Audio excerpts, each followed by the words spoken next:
The other day, Abby said my catchphrase with, Oh uh, Good morning, hungry pigs. Let's get you some food.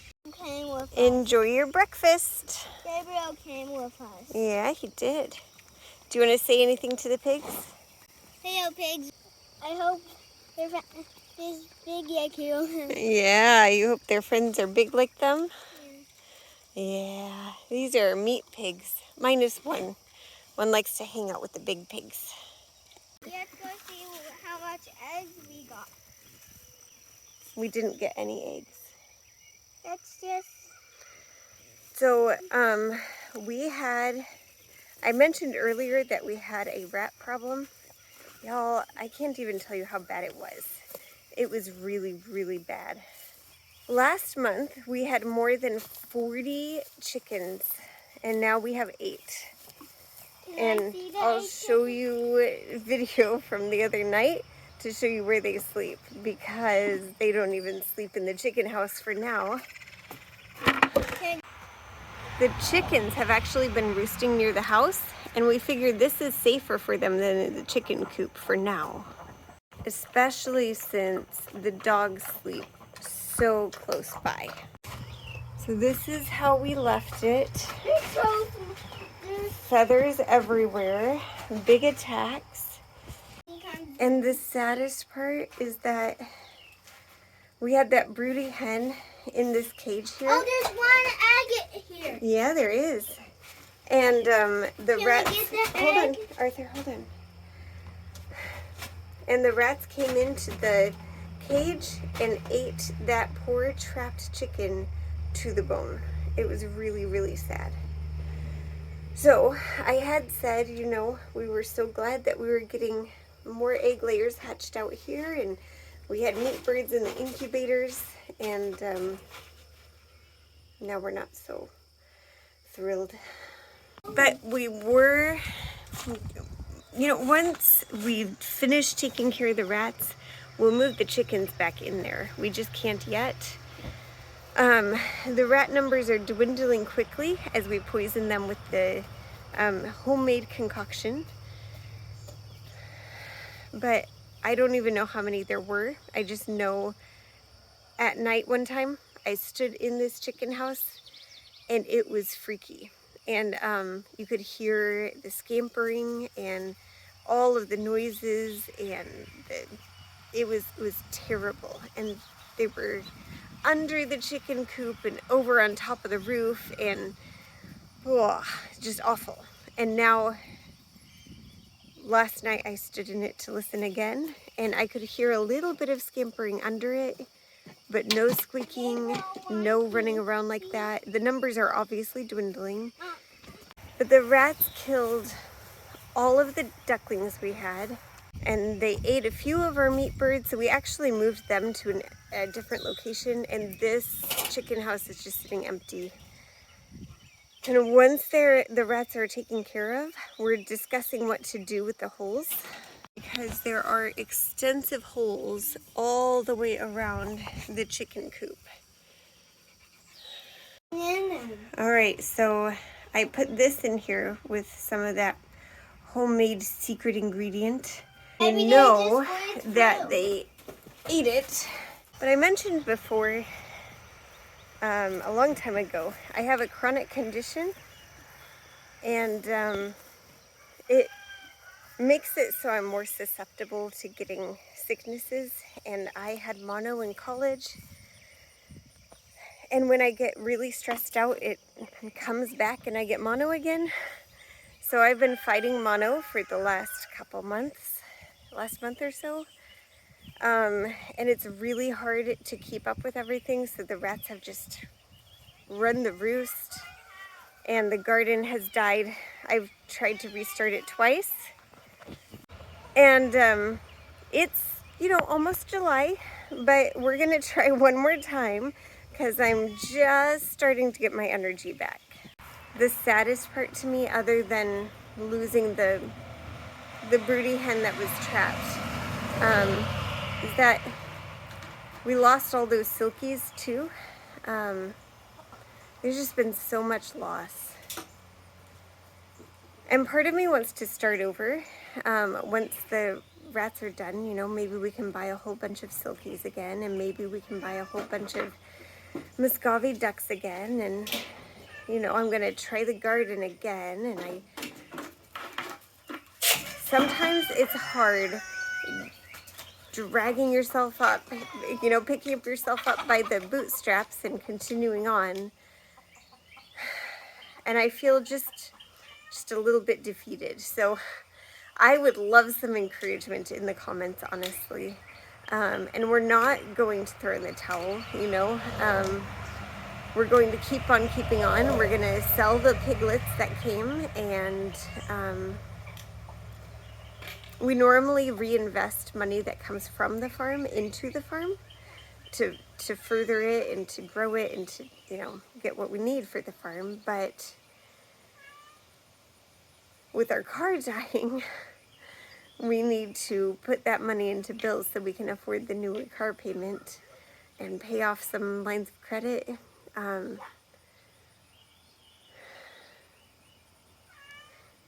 It's been difficult, and I'm having a hard time. I don't know, just adjusting to this is how it is right now and trying to fight so many things at once. So Arthur and I were inside and we were watching a show called Starbeam, and this is how you know you're a mom, right? Or a babysitter in this case, because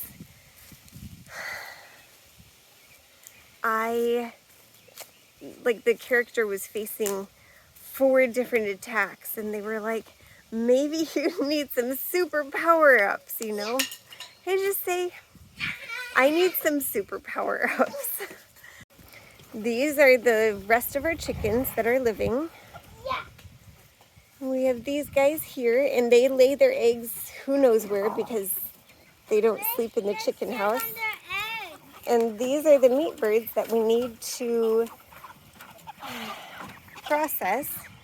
But Let's see their eggs. Let's see their eggs. they don't have eggs. They're too young. Oh. Those are young chickens. Can you believe it? Yeah, but they're so big. They are. We need to get them some food. They're hungry. Hey, I'm gonna go check on if there's any eggs in the egg. Oh, honey, there are no eggs in there. They don't lay eggs. But they are starving. Let's go get their feed. It's downstairs by the baby chicks. Okay. So our little hatchlings are still in here. Plus we ordered some more meat birds. That's exciting because we'll get a lot of those eventually once they grow. Oh boy, we need to buy some more of this. So we had 13 and now we have 6.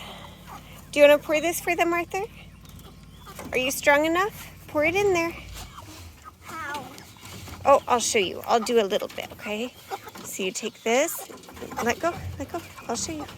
You take this, and we're gonna pour a bit here. Oh, good job. I wanted you to pour the whole thing. They needed the whole thing. They are hungry. So we normally get their feed at the mill, but we'll have to make sure we get it elsewhere. Let's see if they want this.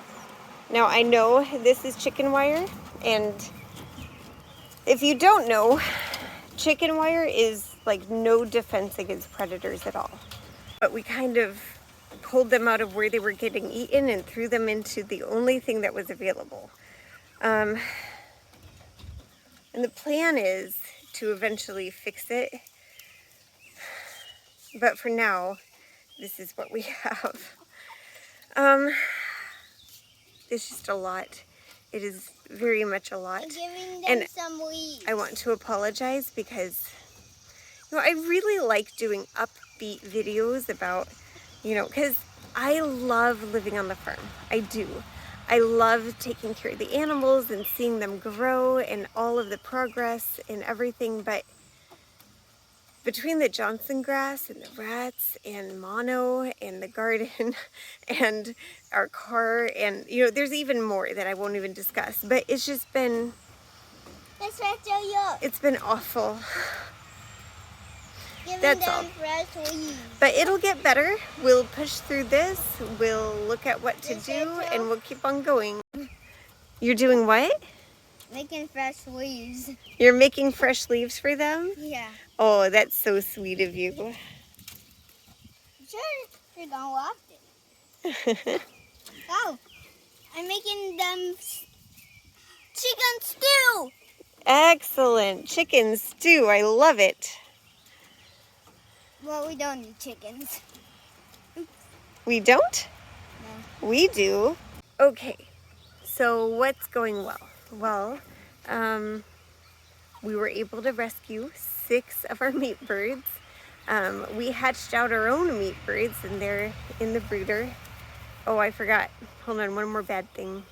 So the chickens in the chicken tractor out in the field were out of hens now. They were all attacked by different predators. And so now we just have 2 mean roosters out there and no possibility of hatching out more meat breeds right now.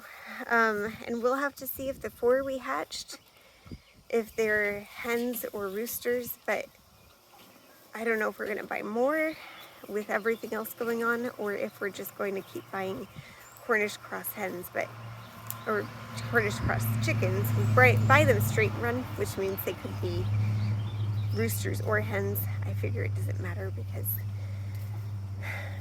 we harvest them before they get old enough to make a difference anyway. At least that's the plan. Yeah. But okay, so what else is going well? Arthur's back. That's going very well. I like it when Arthur's here. I just got this adorable smile. And we were able to rescue 8 chickens. And we do have pigs born. Some of them died. Some of the piglets died, but we have 4. So that's really good. And our meat pigs are growing steadily. And we'll have meat in the fall in the freezer. Enough to, we're going to trade one of the pigs for a quarter of a cow. So that's going well. And our livestock guardian dog is still being trained, so that's excellent. And he has not been run over by a car, or, yes, maybe I'm stretching it here. We still have animals who love us, don't we? Don't we, Jenny? Look at all these fresh leaves they got. That's so crazy. See all these fresh leaves? Yeah, careful on there. They're all fresh. And I'm still milking our goat, and I'm thinking about milking her twice a day because that would really help supplement the feed. We're getting a quart of milk from her. So if I were to build her up to milking twice a day, we'd be getting half a gallon a day. And that's nothing to sneeze at, And my dream was always to make goat milk soap, or to try goat milk cheese, or all these other things. There's just a lot going on, so we're feeding it to the pigs, and when things calm down, maybe I'll be more adventurous and try other things. We'll see. But the ducks are no longer broody, and we lost the male duck, so we can't hatch out any babies. So I definitely want more ducks. Onions? But we have plants here. Yeah, sure. So our onions are still really small. You see that? Yeah, and they're growing. Yeah. Carrots over there. Where is the carrot? The carrots, do you see these really leafy leaves? Yeah, let's get one of them. You want to pull one out and look at it? Yeah. I pulled one out and they're still too small, but it's getting too hot for carrots. Don't step in the garden, please. All right, good job. That's right. Careful. No, that's a turnip, honey. Where is the carrot? These are the carrots. Oh. So what you do, you go all the way. No. See that? Oh, You did get a carrot. Yeah, carrot. Yeah, a little tiny carrot. I'm gonna get another one. No, we're gonna leave the rest in there. They're probably going to be pretty bitter, but if they are, when they grow, we'll just feed them to the pigs. See this guy in here? That's a turnip. Oh, can I get No, it? we're gonna leave it in there. Okay. It's gonna grow a bit bigger, okay? Okay. Can I see more of the garden? This is about it. We have some kale here and a tomato plant here. Can I see the tomato? Yeah, it's right in front of you, right here. Can I see? They're just flowers. There are no tomatoes yet, but there will be. We had a better kale plant over here, farther removed from the tomato. They're both heavy feeders. It's not ideal for them, but I do like that we have clover growing in here. Because the clover is a nitrogen fixer. No, off of there. Thank you. Can I, for now on, can we pick baby carrots? Pick baby carrots? Yeah. Do you want to try eating this one inside? No, right after you clean it off. Yeah, after I clean it off, because it's kind of dirty, isn't it? So I just got back from the grocery store. Instead of driving all the way to get more expensive chicken feed, we just went to buy eggs. I haven't done that in forever. And do you know, they are now not just $3. They're $3.15. And that means with tax, if I bought 2 dozen eggs, I'd be spending $7 or, thereabout. Crazy. We need to get our chickens back together.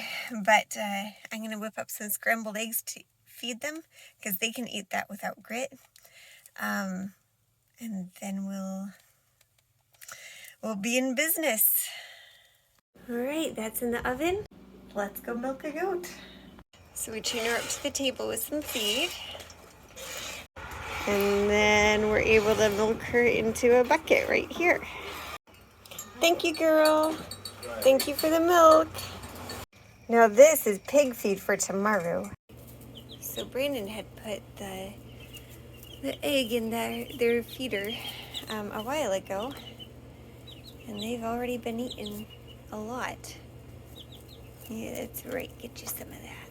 And this is the same sort of stuff that they ate on while they were in the eggs. So they have plenty. So this one is one that hatched out. And so it's this one here, and that one there, and that one there. And those are our 4.